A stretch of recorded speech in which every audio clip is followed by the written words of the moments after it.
14, I was left behind at the Dubai airport after a cruel joke by my jealous brother. Lost and starving, a mysterious Arab man approached. "Trust me, come, they'll pay for this." 4 hours later, the FBI was called in panic. Imagine being 14, alone in a massive airport, thousands of miles from home, with nothing but the clothes on your back and a heart shattered into a million pieces. My own mother had just abandoned me, but then a man in a flowing white robe appeared, and his 7 words sparked the fire of justice. "Come with me. Trust me, they will regret this." Just 4 hours earlier, I was sitting on the cold marble floor of Dubai International, shaking, starving, completely disoriented. The gilded extravagance of the airport mocked my peasant-like attire, and my tear-streaked face reflected in the polished gold of the shops I couldn't even breathe near. This overwhelming feeling of being utterly alone was still so fresh, so raw. But let me back up. For agonizing hours before that, I stood at gate 23,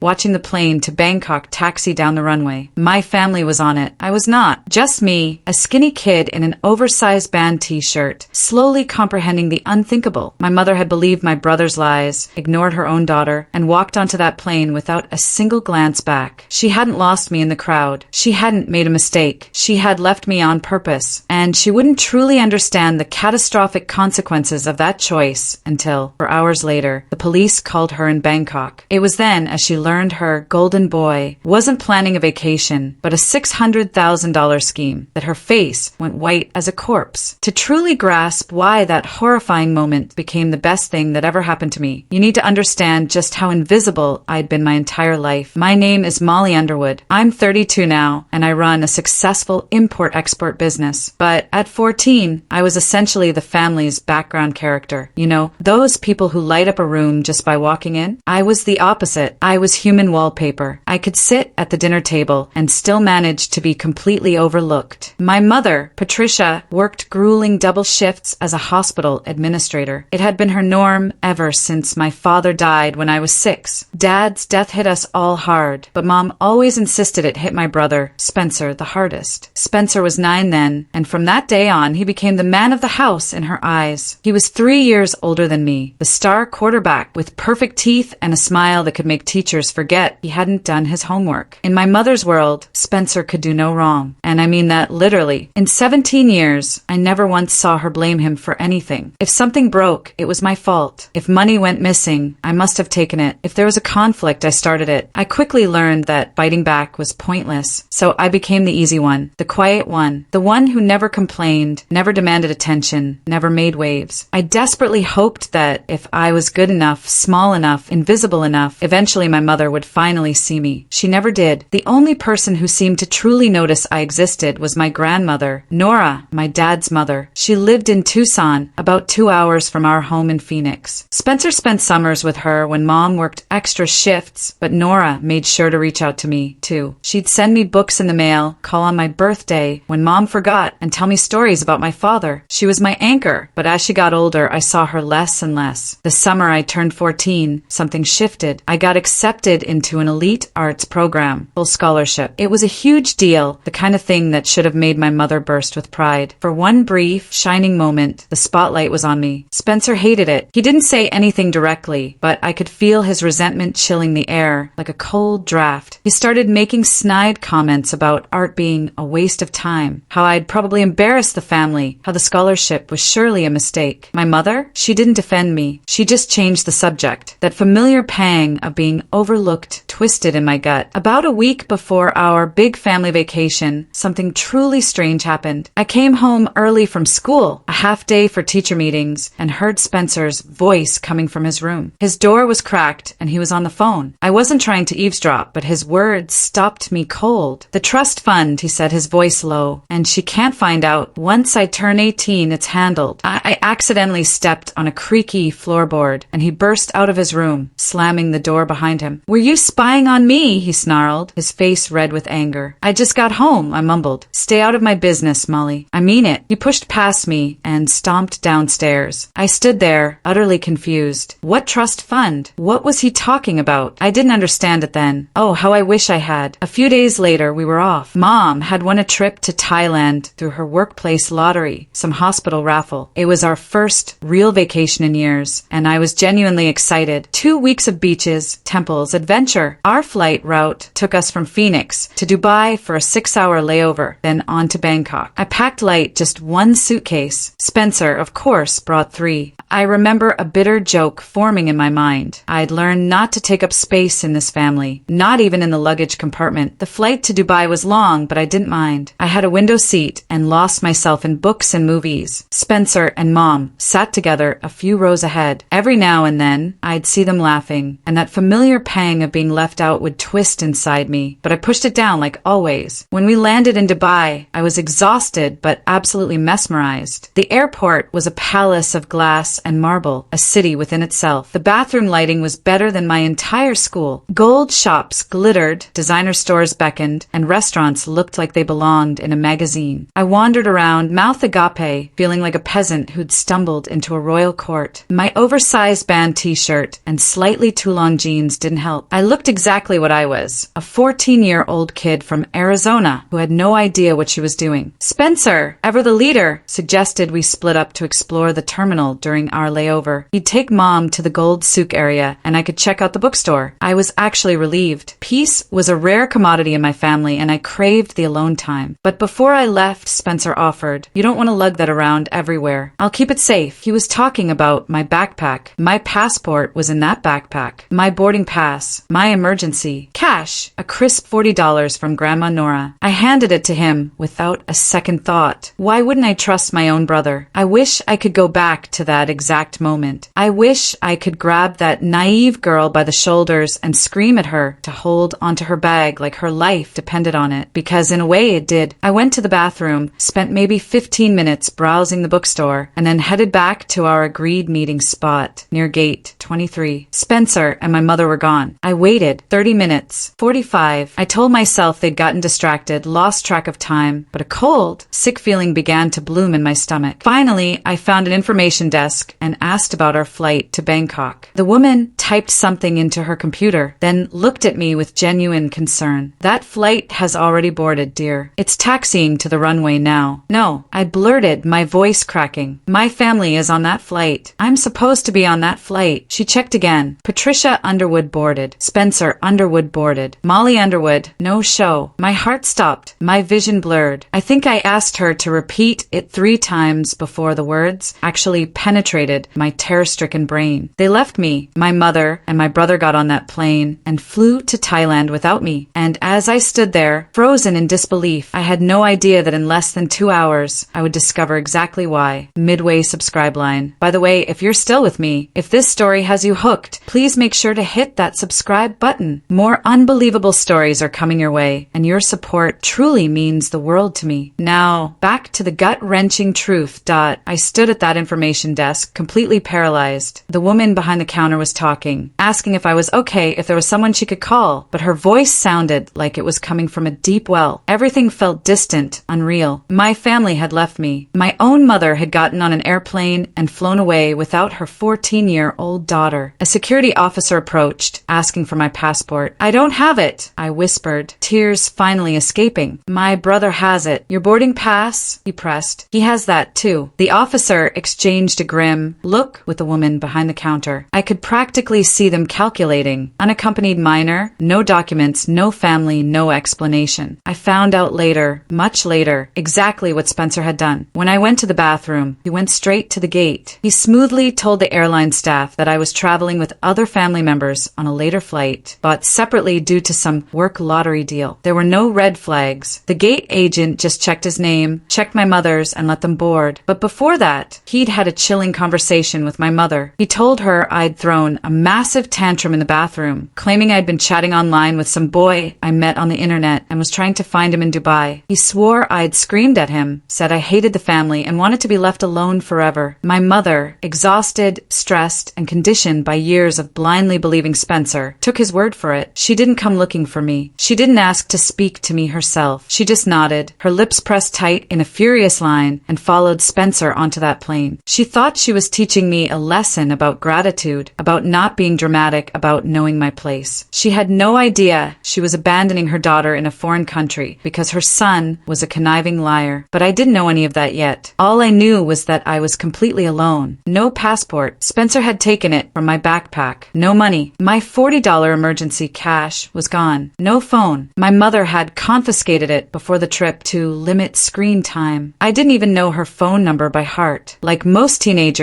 I relied on my contacts list. I could have told you it started with a 6, maybe, but beyond that, nothing. An airline employee tried calling her. They pulled her number from the booking records and dialed. It went straight to voicemail. She'd put her phone on airplane mode like a responsible passenger. The brutal irony was not lost on me. Security kept asking questions. Where was I from? Where were my parents? Any relatives in the UAE? Anyone I could contact? I had no answers. Just tears, panic, and the growing, horrifying realization that I was completely, utterly alone in one of the world's largest airports, halfway around the world from home. They brought me to a small security office, a temporary holding pen while they figured out what to do with me. A kind woman gave me water and tissues, but I could see the deep concern on her face. I was a problem, an international incident waiting to happen. I sat in that office for what felt like an eternity, though it was probably only 45 minutes. My mind raced, circling back to the same questions. Why would Spencer do this? Why wouldn't Mom check on me herself? Why didn't anyone come looking for me? And then, unbidden, his voice echoed in my head. The trust fund. She can't find out. Once I turn 18. Spencer was turning 18 in 3 months. I knew nothing about a trust fund. My mother never talked about my father's finances, just that we were comfortable, and she worked hard to keep us that way. But Spencer knew something. He'd been hiding something, and now he'd left me stranded in Dubai 3 weeks before our father's estate would become accessible to him. This wasn't a prank. This wasn't sibling rivalry gone wrong. This was something much, much bigger, and a cold dread began to settle in my stomach as I started to realize exactly how much danger I was truly in. Eventually, security ran out of questions for me. They released me back into the terminal with vague instructions to wait near the main concourse while they contacted the embassy. I wandered, dazed, until I found a quiet corner near a cafe and slid down to sit on the cold marble floor. The tears came then, hot and fast. I tried to muffle them with my hands, tried not to make a scene, but I couldn't stop. I watched families walk by, kids holding their parents' hands, laughing, safe. A little girl, about 5, dropped her stuffed bear, and her father immediately scooped it up, handing it back with a kiss to the top of her head. Such a small, normal gesture. I couldn't remember the last time my mother had touched me with that kind of tenderness. Maybe Spencer was right. Maybe I was unlovable. Maybe I was just a burden, a mistake, someone the family would be better off without. My stomach growled loudly, cutting through my self-pity. I hadn't eaten in at least 8 hours. The last thing I'd had was a stale airplane croissant somewhere over Europe, and that felt like a lifetime ago. I looked around at the gleaming stores, Gucci, Prada, Chanel. The airport was dripping with luxury, and I was sitting on the floor with exactly $0 The irony was so sharp it almost made me laugh. Almost. I thought about what I would do if this were a movie. In a movie, the scrappy heroine would find a clever way out. She'd befriend a security guard, discover a secret talent, or at least have some basic survival skills to fall back on. My survival skills consisted of making microwave ramen and occasionally remembering to do my laundry. I was doomed. The minutes ticked by. I pressed my back against the cold wall and tried to disappear. I'd spent my whole life trying to be invisible in my own family. Now, I desperately wished I could be visible just once to someone who actually cared. And then, just when I thought I'd hit absolute rock bottom, a shadow fell over me. I looked up. A tall man stood there, maybe mid-50s, dressed in an elegant, traditional white thobe. He had a neatly trimmed gray beard and kind, dark eyes. He looked important, like someone who probably owned several of those fancy stores I couldn't afford to look at. But he wasn't looking at me with judgment or pity. He was looking at me with genuine, profound concern. "Young lady," he said, his English accented but clear. "You look like someone who needs help, and I believe I know exactly how to give it." Every instinct in my body screamed danger. Stranger, foreign country, alone. This was exactly the situation my mother had warned me about my entire life. Don't talk to strangers. Don't trust anyone you don't know. The world is full of people who want to hurt you. But the thing was, my mother had just left me in an airport, so her advice didn't feel particularly reliable at the moment. The man didn't approach too closely. He sat sat down on a bench nearby, leaving a respectful distance between us. Not too far, not too close. Like he understood I was scared and wanted to give me space. My name is Khaled Al-Rashid, he said calmly. I work here at the airport. I am the director of guest relations. He paused, letting that sink in. I noticed you from across the terminal. You reminded me of someone. I wiped my eyes with the back of my hand. Who? My daughter. His voice was soft, laced with a distant sorrow. She passed away 5 years ago. She was 15. She had the same expression you have right now, like she was trying very hard to be invisible and hoping no one would notice her pain. I didn't know what to say to that. The raw honesty of it caught me off guard. This wasn't what predators said. This was something else, entirely. I'm sorry, I whispered. He inclined his head. Thank you. Her name was Fatima. She had a heart condition since birth. We knew she would not live long, but that did not make losing her easier. He looked at me with those steady, kind eyes. Now, will you tell me why you are sitting on the floor of my airport crying? Something about the way he said my airport, not possessive, but protective, made me trust him. Against every warning I'd ever been given, I started talking. I told him everything about Spencer, about the lie he told my mother, about how she believed him instantly without question, about being marked as a no-show while my family flew to Thailand without me. I told him about having no passport, no money, no phone, no way to contact anyone. I even told him about the trust fund I'd overheard Spencer talking about, how I didn't understand what it meant, but I knew it was important. Khaled listened without interrupting. His expression grew more serious with each detail, but he didn't look shocked. He looked like a man who had seen many things in his long career and recognized the grim shape of what he was seeing now. When I finished, he was quiet for a moment. What happened to you, he said slowly, is not just cruel. It is potentially criminal. Abandoning a minor in an international airport, especially with deliberate theft of identity documents, is a serious matter under international law. My heart skipped. Criminal? Very serious? He nodded. But more importantly, you are a child who needs help, and I am going to help you. He stood up and extended his hand. Come with me. Trust me, they will regret this. I hesitated. Every alarm bell in my head was still ringing, but something deeper, something instinctive, told me this man was safe. Maybe it was the way he talked about his daughter. Maybe it was the fact that he hadn't tried to touch me or come too close. Or maybe I was just desperate enough to gamble on a kind stranger. I took his hand. First, he said as we walked, we need to get you safe and fed. When did you last eat? I don't know. 8 hours? 10. He made a sound of disapproval. That will not do. Come. Khaled walked me through corridors I didn't even know existed. Staff-only areas, administrative offices, behind-the-scenes passages that connected the gleaming public terminal to a world of quiet efficiency. He explained who he was to security guards along the way, and they nodded respectfully, stepping aside. I realized that Khaled didn't personally have the authority to launch some big international investigation, but he knew exactly who to contact and how to make things happen fast. He was connected, respected, and he was unequivocally on my side. We ended up in an administrative office with soft lighting and comfortable chairs. A kind-faced woman named AITA, maybe in her 40s, sat with me while Khaled made phone calls in the next room. You're safe now, Habibti, Aisha said, handing me a plate of food from the staff cafeteria. Chicken, rice, vegetables, warm bread. Whatever happened, you are safe here. I ate like I'd never seen food before. That chicken sandwich, well, it was more like a full meal than a sandwich, was the best thing I'd ever tasted. Hunger really is the best seasoning. While I ate, I could hear Khaled on the phone. His voice was calm, but carried an authority that made the walls seem thinner. This is Director Al-Rashid. I need the security footage from gates 20 through 25. Timestamp 1430 to 1600 hours. Yes, immediately. We have a minor who was deliberately abandoned. Her documents were stolen by a family member. I stopped chewing. Deliberately abandoned. Hearing someone else say it made it real in a way it hadn't been before. My brother hadn't just left me behind. He'd planned it. An hour later, I saw the proof. Khaled's colleagues had pulled the security footage. They found the exact moment. Spencer unzipping my backpack while I walked toward the bathroom, trusting him completely. Reaching inside, removing my passport and boarding pass with a small, deliberate smile. He tucked them into his own bag, zipped it up, and walked away like nothing had happened. Then, they showed me footage from the gate. Spencer whispering to my mother, her face twisting with anger. She nodded, lips pressed tight, and turned towards the jet bridge. She didn't look back, not once. Spencer followed her, and just before he disappeared through the door, he glanced back toward the terminal. He was smiling. The footage felt like a physical punch to the chest. I'd known intellectually that they'd left me, but Seeing it, seeing Spencer's malicious smile, seeing my mother's complete lack of hesitation, broke something deep inside me. "This is very clear evidence," Khaled said, sitting down across from me. "There is no ambiguity. Your brother stole your travel documents and deliberately separated you from your family. Your mother did not verify his story. This is abandonment." I nodded, numb. "Now," he continued, "I must ask you something. You mentioned a trust fund. Your brother was concerned about money. Do you know anything about your father's estate?" I shook my head. My mom never talked about it. She just said, "Dad left enough for us to be comfortable." I assumed that meant like the house and stuff. Khaled was quiet for a moment. "Sometimes," he said carefully, "siblings do terrible things to protect what they believe belongs only to them. Sometimes parents leave behind more than houses and furniture, and sometimes those secrets become weapons." I thought about Spencer, about the phone call I'd overheard. "She can't find out once I turn 18. My brother is turning 18 in 3 months, I said slowly. He was talking about a trust fund, something he could access when he turned 18. Khaled nodded. "When you return home, you should look into your father's documents, ask questions, find out what he left behind, and for whom." "You think this is about money?" I asked. "I think," he said gently, "that people reveal their true character when they believe no one is watching. Your brother has revealed his. The question now is what you will do with that knowledge." I didn't have an answer. I was 14, exhausted, heartbroken, and sitting in an office thousands of miles from home. What could I possibly do? But somewhere inside me, a small, cold flame of anger was starting to burn. Not just sadness anymore, not just confusion. Anger. My father used to call me his hidden gem. I never understood what he meant. Hidden from what? Hidden from whom? Now, sitting in that airport office with Khaled's steady gaze on me, I was starting to understand. My father had seen something. He'd known somehow that I would need protection from my own family, and he'd tried in whatever way he could to give me that protection. I just hadn't found it yet. Khaled's phone rang. He answered, spoke rapidly in Arabic, then turned to me with a new expression on his face. "The flight to Bangkok is still in the air," he said. "They land in approximately 90 minutes. I have contacted the authorities in Thailand and the U.S. Embassy here in Dubai. When that plane lands, your mother and brother will be met by police." My stomach dropped. Police. Child abandonment is a serious crime. International child abandonment with document theft is even more serious. He paused. "You have a choice now, Molly. You can let this go. We can arrange for you to simply fly home and you can pretend this never happened. Or," he smiled just a little, a glint of something powerful in his eyes, "or you can watch justice happen. And trust me when I tell you, they will regret what they have done." I thought about my mother's face on that security footage. The way she didn't even hesitate. The way she didn't look back. I thought about Spencer's smile. A new, unwavering resolve hardened inside me. "I want to watch," I said. Khaled picked up the phone and dialed. His voice was calm, but it carried an electricity that made the air in the room feel charged. "This is Director Al-Rashid. I need you to contact the International Police Coordination Office and the U.S. Embassy immediately. We have a confirmed case of child abandonment by an American family. The mother and brother are currently on Emirates Flight 384 to Bangkok. I want authorities waiting when that plane lands. They are not to leave the airport." He looked at me with a small, reassuring smile. "Now, young lady, let's talk about justice. Quick moment here. If this story is keeping you on the edge of your seat, please hit that like button and share it with someone who loves a good story about karma. Your support means the world to me and helps these stories reach more people who need them." Now, back to the story. The next 90 minutes were the longest of my life. Khaled's network moved with incredible speed. Within 30 minutes of his phone calls, multiple agencies were involved in my case. Dubai Airport Security had documented everything with official timestamps. The U.S. Embassy in Dubai opened an emergency case file for me, a stranded American minor with stolen documents. Thai authorities were notified and began coordinating with police at Bangkok's Suvarnabhumi Airport. Emirates Airlines received an alert about the situation aboard Flight 384. Everything was being recorded. Security footage, witness statements, timeline reconstruction. A paper trail that would be impossible to deny or explain away. An embassy official, a woman named Ms. Patterson with a no-nonsense voice and kind eyes called to speak with me directly. She explained what my mother was facing. Abandoning a minor in a foreign country is a